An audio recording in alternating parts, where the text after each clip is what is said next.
اس کے بعد پیدا کرنے کے بعد تم لوگوں کو پھیلایا اور بہت سے مرد اور عورتوں کو بنا دیا۔ اب جب بہت سے مرد اور عورتیں دنیا میں ہو گئے تو اب دور دور ہوتے چلے جاتے ہیں، زمین پھیلتی چلی گئی، لوگ پھیلتے چلے گئے۔ اس کے باوجود ایک چیز ہے کہ تم لوگ رشتہ داری کا واسطہ دے کر جو سوال کرتے ہو، اللہ کا واسطہ دیتے ہو، رشتہ داری کا واسطہ دیتے ہو، اللہ نے فرمایا ان چیزوں سے ڈرو کہ اللہ نے جو رشتہ داریاں، نسب، خاندان بنایا ہے، اس کے سلسلے میں ذرا سوچو۔ اصل آیت ایک اور پڑھا ہوں میں، اس کی طرف جانا ہے، مختصر سنیے۔ حضرت آدم علیہ السلام کو بنایا گیا، پھر حضرت حوا علیہ السلام کو پیدا کیا گیا۔ اکثر مفسرین یہ سمجھتے ہیں کہ حضرت آدم علیہ السلام ہی کی پسلی سے حضرت حوا علیہ السلام کو بنایا گیا، لیکن مفسرین کا گروہ ایسا بھی ہے، وہ یہ کہتا ہے کہ آدم علیہ السلام کو جس مٹی سے بنایا گیا، اس کی مٹی کا جو بقیہ حصہ تھا، اس سے حضرت حوا علیہ السلام کو بنایا گیا۔ اور یہ جو کہا جاتا ہے کہ حضرت حوا علیہ السلام کو پسلی سے بنایا گیا ہے اور نیچے کی پسلی سے بنایا گیا ہے اور وہ ٹیڑھی ہوتی ہے، یہ تشبیہ دینے کے لیے، مثال کو واضح کرنے کے لیے کہ عورتوں کے مزاج میں تھوڑا سا جس طرح پسلی میں ٹیڑھ پن ہوتا ہے، اس طرح جو ہے یہ تشبیہ دی گئی ہے، ورنہ حقیقتاً پسلی سے نہیں بنایا گیا، ایسا بھی مفسرین کہتے ہیں۔ اور بہت سارے لوگ یہ سمجھتے ہیں دنیا میں کہ جو عورت بھی جس کسی کی بیوی ہے وہ اسی کی پسلی سے بنائی گئی ہے، ایسا نہیں ہے۔ کہتے ہیں پسلی کا جوڑا کہاں ہے کہ معلوم نہیں حضرت، پسلی کا جوڑا کہاں ہے کہ معلوم نہیں حضرت۔ بعض لوگ سمجھتے ہیں کہ بھی جو بھی عورت کسی کی بیوی بن رہی ہے وہ اسی کی پسلی سے بنی ہوئی ہے، یہ بات صحیح نہیں ہے، اس لیے کہ اگر کسی عورت کی شادی ہی نہیں ہوئی ہے، شادی ہی نہیں ہوئی، زندہ رہی 30 سال 40 سال 50 سال، اس کے بعد اس کا انتقال ہو گیا، تو وہ کس کی پسلی سے پیدا ہوگی؟ نمبر 2، ایک عورت کی شادی ہوئی، چند دنوں کے بعد طلاق یا خلا ہو گیا، اب ایک اور دوسرے صاحب سے اس کی شادی ہوتی ہے، تو اب بتائیے کہ بھی وہ کس کی جو ہے پسلی سے بنائی گئی ہے؟ تو جو لوگ یہ سمجھتے ہیں کہ ہر عورت کسی مرد کی پسلی سے بنایا گیا ہے، یہ بھی صحیح نہیں ہے۔ ایک لطیفہ سنیے، ایک صاحب تھے کہ ان کی جب بھی شادی ہوتی تو خاتون انتقال ہو جاتی، لوگ پریشان ہو گئے، بھئی یہ کون آدمی ہے جب بھی شادی ہوتی ہے بیوی کا انتقال ہو جاتا ہے۔ اسی درمیان میں پتہ چلا کہ ایک اور گاؤں میں ایک ایسی خاتون رہتی ہیں کہ ان کی جن سے بھی شادی ہوتی ہے ان کے شوہر کا انتقال ہو جاتا ہے۔ لوگوں نے سوچا کہ بھئی اب ان دونوں کے درمیان میں شادی کرایا جائے، اب پتہ چلے گا کہ بھئی کون پاورفل ہے، اس لیے کہ اس عورت کی بھی جس سے شادی ہو رہی ہے وہ چل بس رہا ہے، اور ادھر وہ آدمی جس سے شادی کرتا ہے ادھر وہ عورت چل بستی ہے۔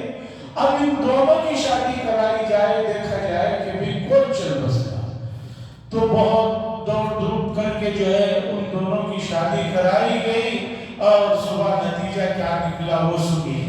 صبح نتیجہ یہ نکلا کہ وہ دونوں حضرات زندے تھے، جس نے ان کا نکاح پڑھایا تھا وہ بیچارہ چل بسا،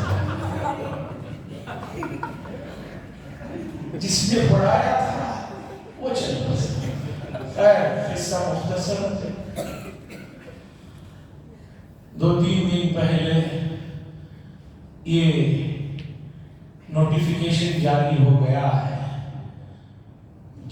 پھر بوتل سے باہر نکل گیا ہے، سی اے اور سی این جی جو بھی ہے وہ بوتل سے جن باہر نکل چکا ہے۔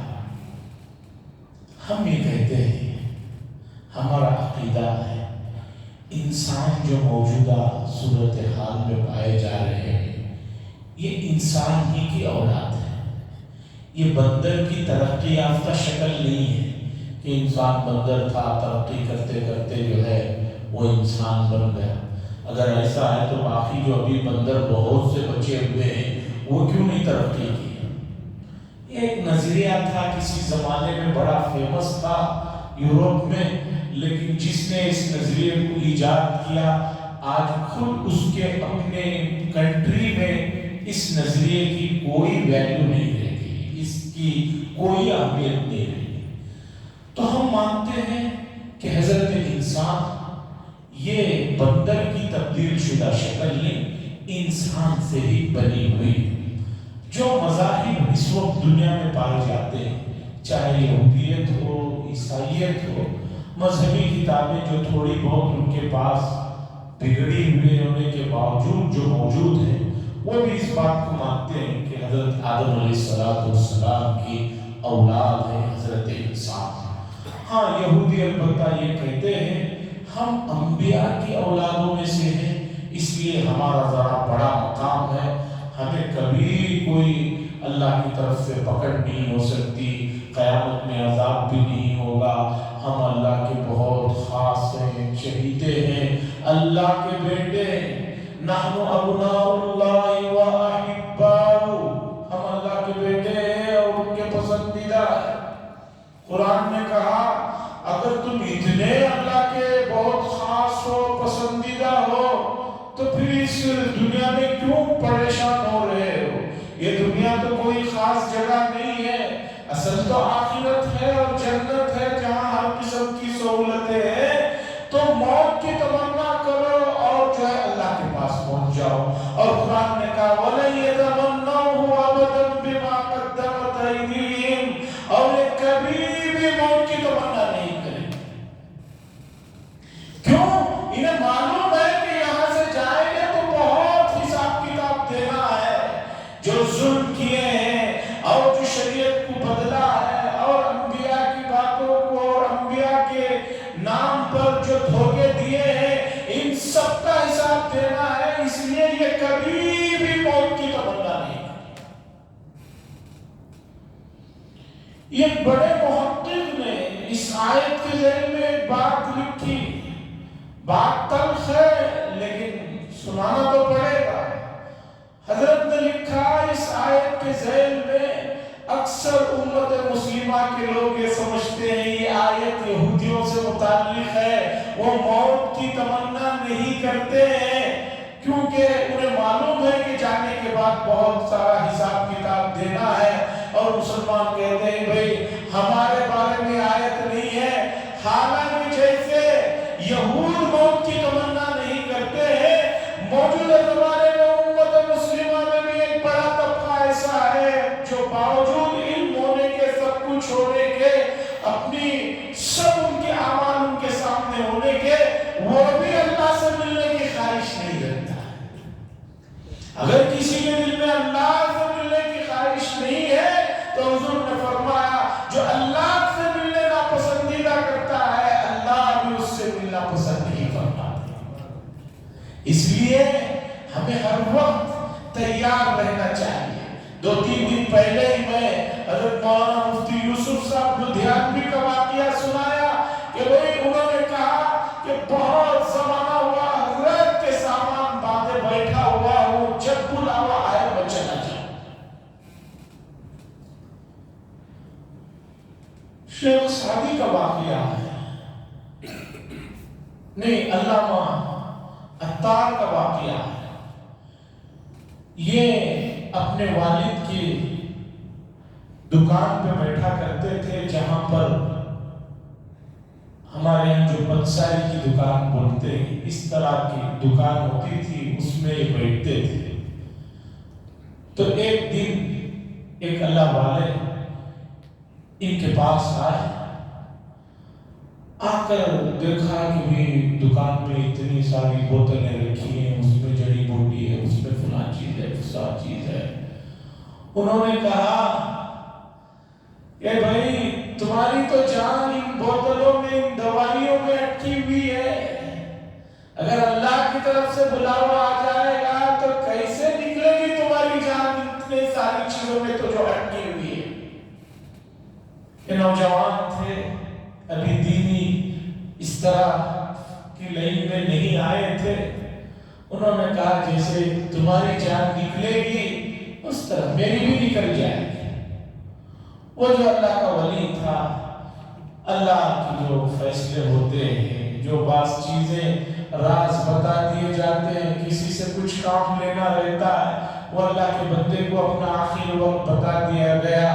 وہ صاحب فوراً دکان کے سامنے اپنی چادر کو بچھا کر سوئے اور کہنے لگے میں اس طرح اپنی جان کو اللہ کے راہ میں دے رہا ہوں، دینے کے لیے تیار۔ جو ہی وہ لیتے ان کی روح نکل گئی۔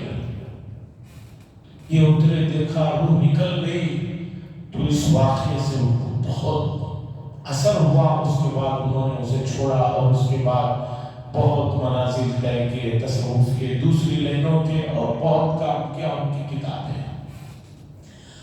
بہرحال حتیٰ کہ برادران وطن کا جو مذہبی ان کی جو کتابیں جو بھی ہیں وہ بھی اسے مانتے ہیں کہ بھئی پہلے انسان حضرت آدم علیہ السلام ہیں اور حوا علیہ السلام ہیں، ان سے یہ سلسلہ چلا۔ اب یہ بھی سنتے چلیے کہ حضرت آدم اور حوا علیہ السلام کی پیدائش ہوئی، اس کے بعد جنت میں رہے، پھر وہ سب واقعات ہوئے، پھر ان کو دنیا میں اتارا گیا۔ چونکہ دنیا میں تو آنا تھا، وہ پہلے سے طے شدہ تھا، کوئی ایک واقعہ ہوا جس کی وجہ سے ان کو دنیا میں بھیجا گیا۔ اور وہ دنیا میں کس حصے میں اترے؟ ہمارے اپنے اس ملک میں اترے، ہمارے اپنے اس ملک میں اترے۔ ابھی بھی وہ آثار اور وہ نشانیاں موجود ہیں، تاریخ اس بات کی گواہ ہے۔ اب ہمارا سوال یہ ہے کہ جب حضرت انسان جو تمام انسانوں کے جد امجد ہیں وہ یہاں اترے، ہم انہی کی اولاد ہیں، ہم الگ سے تو کہیں آئے نہیں، انہی کی اولاد ہیں، تو اب اور کیا ثبوت چاہیے ہمیں اس ملک کا ہونے کے لیے؟ بھئی اصل تو ہم قدیم ہمارے ماں باپ کی جو وطن ہے اسی وطن میں تو جو ہے جی رہے ہیں۔ کوئی دوسرے ملک میں ہم جا کر رہے، وہ لوگ پوچھے ہمیں تو بات سمجھ میں بھی آتی ہے، بھئی تمہارے امی ابا تو فلاں جگہ رہتے تھے، تم یہاں کیسے آ گئے؟ ارے جب ہمارے والدین اسی ہوئے زمین پر رہے، ہم ان کی اولاد ہیں، بندر سے تو بدل کر آئے نہیں ہیں، تو اب سوال یہ ہے کہ بھی ہم سے اور کیا بڑا ثبوت چاہیے؟ اور ویسے بھی عجیب بات ہے، دنیا کے بڑے بڑے ترقی یافتہ ملکوں میں بھی 5, 10, 15, 20 سال اگر رہ گئے تو وہاں پر جو ہے سٹیزن تو مل جاتی ہے۔ یہاں تو پیدا ہوئے 40 سال گزر گئے، 50 سال گزر گئے، اب بھی اور کیا ثبوت چاہیے؟ بہرحال یہ آیت بتا رہی ہے لوگوں اللہ سے ڈرو جس نے تمہیں ایک نفس سے پیدا کیا۔ بتانا یہ چاہتے ہیں اللہ تبارک و تعالیٰ آگے چل کر جو خاندان اور سلسلے بنے ہوئے ہیں ان خاندان اور سلسلوں کو کوئی آدمی اس معنی میں نہ لے لے کہ بھی یہ خاندان بہت بڑا ہے، یہ بہت چھوٹا ہے، اس کی کوئی اہمیت نہیں ہے، اس کی بہت اہمیت ہے، نہیں۔ اللہ نے فرمایا اہمیت جو ہے وہ صرف تقوی کی ہے، باقی یہ جو ہے آئیڈینٹیفیکیشن کے لیے یہ خاندان اور قبیلہ ایک جو ہے پہچان کے لیے اللہ تبارک و تعالیٰ نے بنایا ہے، ورنہ اللہ کے نزدیک جو ہے مقام و مرتبہ جو ہے ان اکرمکم عند اللہ اتقاکم، اللہ کے نزدیک جو ہے تقوی جو ہے وہ معیار ہے۔ یہ آیت کریمہ تھی اور اس سلسلے سے جڑی ہوئی بات تھی، کچھ عرض دیا میں نے۔ اصل ایک آیت کا حصہ پڑھا میں نے 5ویں پارے میں، اس کی طرف آتا ہوں۔ ہم میں سے اکثر لوگ لا علمی کی وجہ سے، دین کی تعلیم نہ ہونے کی وجہ سے، میری مراد قرآن و حدیث کی تعلیم نہ ہونے کی وجہ سے، اس میں جو بنیادی چیزیں بتائی گئی ہیں ان سے ناواقفیت کی بنا پر بہت سی چیزیں ایسی ہیں ہمارے ذہنوں میں جو صحیح نہیں ہیں۔ انہی چیزوں میں سے ایک چیز ہے کہ ہم یہ سمجھتے ہیں کہ ابلیس اور شیطان اس کا جو بہکانا ہے، یہ بڑا پاورفل آدمی ہے، یہ بڑا طاقتور ہے۔ ایسا ذہن میں بٹھا دیا گیا ہے بچپن میں کہ آدمی کو شیطان بھوت کے نام سے ہی جو ہے پسینے شروع ہو جاتے ہیں، کانپنا شروع کر دیتا ہے۔ یا نہیں تو آدمی کہتا ہے کہ بھی شیطان نے بہکا دیا، شیطان کے بہکاوے سے میں کیسے بچ سکتا ہوں؟ قرآن مجید نے تفصیل سے اس مسئلے کو ذکر فرمایا، اور خاص طور پر مکے کے لوگ جب لمبے سفر میں جاتے تو رات میں ریگستان میں یا جنگلوں میں گزرتے تو وہاں ان لوگوں نے ان شیاطین کی ہمت افزائی اپنی بیوقوفی سے کر کے ان کو بہت بڑا مقام دے دیا تھا۔ کسی بھی جنگل میں رات کو رکتے، ریگستان میں رکتے تو یہ پورے سفر کرنے والے کھڑے ہو کر کہتے، اے اس پورے علاقے کے جنات کے سردار، شیاطینوں کے شیاطین، ہم جو ہے سفر کر رہے ہیں، رات میں یہاں پر رکے ہیں، ہم تمہاری پناہ چاہتے ہیں، تمہاری حفاظت چاہتے ہیں، ہم تمہیں بہت بڑا مانتے ہیں۔ اس طرح کی چیزیں کہہ کر جو ہے ان لوگوں نے ان جنات کو، ان شیاطین کے دماغوں کو خراب کر دیا۔ اب جنات نے بھی دیکھا کہ بھی انسان ہم سے ڈرتے ہیں، ٹھیک اسی طریقے پر جس طرح بہت سے لوگ یہ سمجھتے ہیں کہ بھئی شیر کو دیکھتے ہی ہمیں ڈرنا چاہیے، حالانکہ ماہرین نے لکھا ہے، جانوروں سے متعلق علم رکھنے والوں نے لکھا ہے، علامہ دبیری نے حیات الحیوان میں لکھا ہے کہ شیر یا اس طرح کا اور بھی کوئی جو خطرناک جانور جنگل میں ہوتا ہے وہ انسان سے ڈرتا ہے، لیکن انسان جانور اس کے سامنے ایسی ڈراؤنی شکل بناتا ہے کہ جس کی وجہ سے وہ جو ہے سمجھتا ہے کہ مجھ سے ڈر رہا ہے، اس پر حملہ کر دیتا ہے۔ یہ کیوں ڈر آیا؟ صحیح علم نہ ہونے کی وجہ سے اس طرح کی چیزیں پھیلا دی گئی۔ انہی چیزوں میں سے شیطان کے بارے میں یہ تصور بٹھا دیا گیا ہے، وہ بڑا طاقتور ہے، بڑا مضبوط ہے۔ قرآن نے کہا اس آیت کے حصے میں، 5ویں پارے کے آیت کے حصے میں، ان کید الشیطان کان ضعیفا، لوگوں سن لو، شیطان کا جو مکر و فریب ہے ضعیفا، بہت کمزور ہے۔ سوال یہ ہے کہ جب اس کا مکر و فریب بہت کمزور ہے تو ہم پر حاوی کیسے ہو جاتا ہے؟ اصل میں پیچھے سے دماغ میں جو بٹھا دیا گیا ہے کہ بھی وہ ایسا ہے، وہ ویسا ہے۔ اب عالم یہ ہے کہ رات میں آدمی چلتا ہے، 2-3 گھنٹے اگر چل رہے ہو تو اسی کا سایہ پیچھے نظر آتا ہے تو کانپ جاتا ہے۔ جبکہ حدیث بتا رہی ہے کہ عمر بن خطاب جس راستے سے گزرتے تھے اس راستے سے شیطان نہیں، جو ان سب کا بڑا ہے، ابلیس کو گزرنے کی ہمت نہیں ہوتی تھی۔ آیت الکرسی کے فضائل میں واقعہ کبھی آپ نے سنا ہوگا کہ رسول اللہ صلی اللہ علیہ وسلم نے فرمایا کہ جس گھر میں آیت الکرسی پڑھ کر رات میں سویا جاتا ہے اور دروازہ بند کرتے وقت میں بھوکا جاتا ہے، وہاں پر شیطان بھی نہیں آتا۔ وہ جو مین ابلیس ہے اس کا واقعہ ہے کہ حضرت ابو ہریرہ رضی اللہ تعالیٰ عنہ مدینہ منورہ میں صدقے کے کھجوروں کی حفاظت کے لیے ان کو نگرانی دی گئی تھی۔ رات میں ایک آدمی آیا، آ کر کھجوریں اٹھا کر بھر کر لے کر جانے لگا۔ حضرت ابو ہریرہ نے اسے پکڑ لیا۔ اس نے کہا کہ مجھے چھوڑ دو۔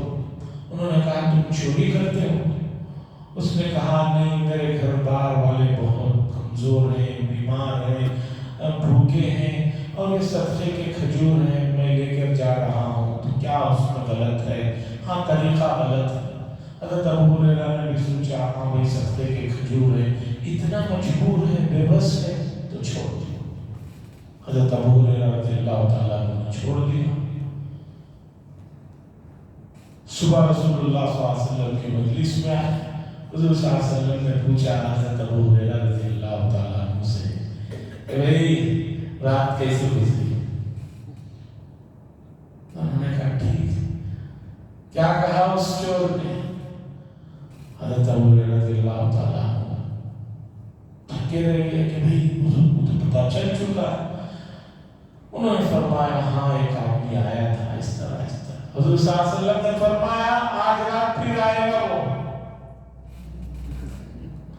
پھر یہ رات میں بیٹھے رہے، تھوڑی دیر گزری تھی رات کا وقت، تو پھر ایک صاحب آئے، آ کر کھجوریں بھرنے لگے، انہوں نے جا کر پھر پکڑ لیا اسے۔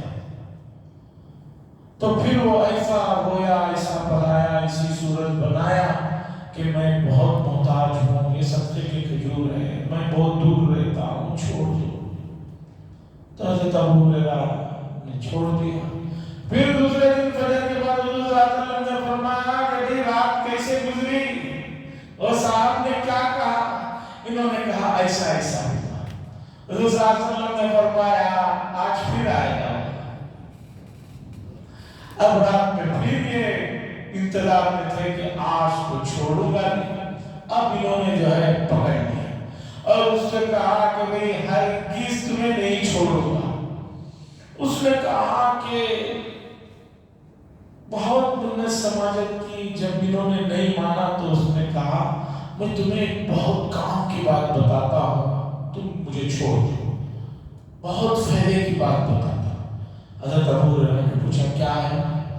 کہا کہ رات میں آیت الکرسی پڑھ کر جو ہے سو جایا کرو یا کہیں بھی نگرانی کرو تو جو ہے اس آیت الکرسی کی برکت سے شیاطین اور دوسری تمام چیزوں سے تم محفوظ ہو جاؤ گے۔ حضرت ابو ہریرہ رضی اللہ تعالیٰ عنہ نے خوش ہو کر اتنے کام کی بات بتائی، اسے چھوڑ دیا۔ پھر فجر کے بعد رسول اللہ صلی اللہ علیہ وسلم سے ملاقات ہوئی۔ حضور صلی اللہ علیہ وسلم نے پوچھا کیا ہوا؟ انہوں نے بتایا رسول اللہ صلی اللہ علیہ وسلم وہ آیا تھا، میں نے پکڑ لیا، لیکن اس نے ایک بڑے کام کی بات بتائی۔ حضور صلی اللہ علیہ وسلم نے پوچھا کیا کام کی بات بتائی؟ کہا کہ آیت الکرسی پڑھ کر سویا کرو، اور آیت الکرسی کے بڑے جو ہے اس نے چیزیں بتائی اور کہا کہ اس کی وجہ سے ہر چیز سے محفوظ رہو گے۔ حضور صلی اللہ علیہ وسلم نے فرمایا آیت الکرسی کے بارے میں جو کچھ کہا اس نے ٹھیک کہا، لیکن وہ خود بہت بڑا جھوٹا تھا۔ پھر اس کے بعد حضور صلی اللہ علیہ وسلم نے پوچھا جانتے ہو وہ کون تھا؟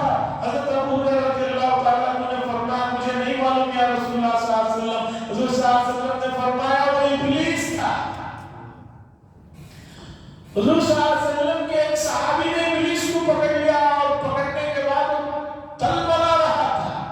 یہ واقعہ بھی بتا رہا ہے کہ شیطان ابلیس اتنے مضبوط نہیں ہے کہ انسان ان سے ڈرے، بلکہ انسان سے وہ ڈرتے ہیں۔ لیکن دماغوں میں بچپن میں تعلیم ایسی دی گئی ہے کہ شیطان کی جو ہے صورت اور اس کی ایسا اس کا یہ ہوا بٹھایا گیا ہے کہ یہی ڈر ان کو مرتے دم تک رہتا ہے کہ بھئی شیطان نے بہکا دے۔ ارے بھئی شیطان کیسے بہکا سکتا ہے؟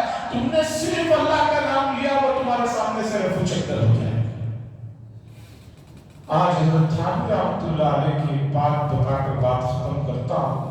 حضرت تھانوی رحمۃ اللہ علیہ نے لکھا ہے کہ مجھے بہت علوم تو نہیں آتے، لیکن دو چیزوں میں تھوڑی بہت مجھے نالج ہے، ایک تفسیر میں، دوسرے تصوف میں۔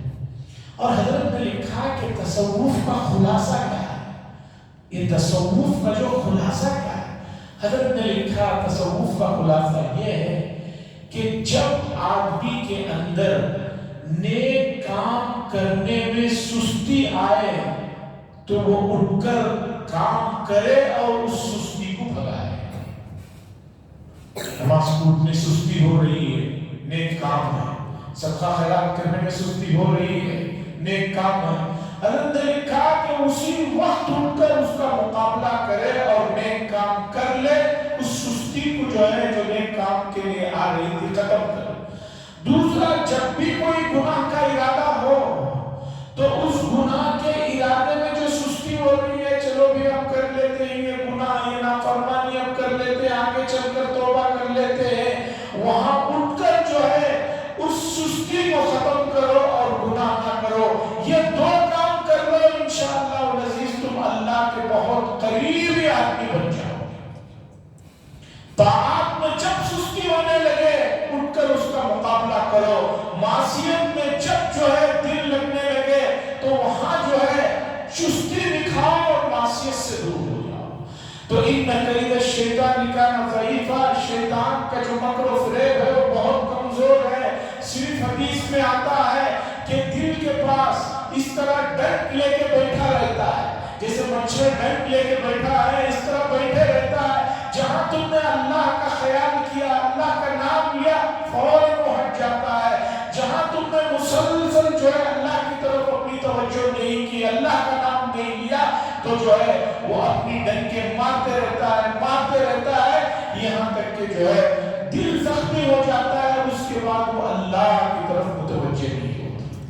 اس لیے حدیث میں ہر اٹھتے بیٹھتے چھوٹے موٹے موقعوں پر ہر کام کے لیے اللہ کا نام، گھر سے نکل رہے ہیں اللہ کا نام لے کر نکلو، گھر میں داخل ہو رہے ہیں اللہ کا نام لے کر داخل ہو، سواری پر بیٹھ رہے ہیں اللہ کا نام لے کر بیٹھو، کسی سے ملو السلام علیکم اللہ کا نام لو، اور جو ہے خالی اوقات ہے اللہ کا نام لو، پانی پیو اللہ کا نام لو، دودھ پیو اللہ کا نام، کوئی جوس پیو اللہ کا نام لو۔